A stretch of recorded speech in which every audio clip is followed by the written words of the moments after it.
আসসালামু আলাইকুম রহমতুল্লাহি বরকাতুহ। সম্মানিত দর্শকবিন্দু, প্রশ্ন, সেহরি যদি না খেতে পারি তাহলে রোজা হবে কিনা? অবশ্যই সেহরি না খেতে পারলে রোজা হবে। সেহরি খাওয়া সুন্নত এবং ইফতারি করা সুন্নত। রোজা রাখা ফরজ, রোজাকে রেখে দিতে হবে। তবে ইচ্ছাকৃতভাবে সেহরি ছেড়ে দেওয়া সুন্নতের বরখেলাপ এবং ইফতারি ছেড়ে দেওয়া সুন্নতের বরখেলাপ।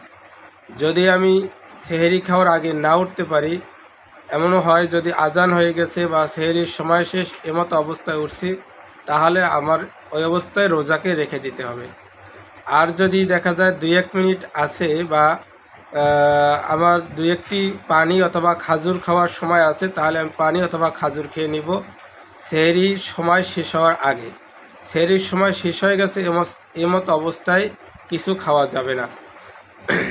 আমাদের খেয়াল রাখতে হবে, বর্তমান সময় আমাদের অ্যালার্মের ব্যবস্থা আছে, মোবাইল আছে, ঘড়ি আছে, এগুলো আমরা অ্যালার্ম দিয়ে রাখবো, আমরা যেন সময় মতো উঠতে পারি। আল্লাহ তাআলা আমাদের সকলকে যেন সময় মতো ওঠার তৌফিক দান করেন এবং সুন্দরভাবে রোজাগুলিকে রাখার তৌফিক দান করেন।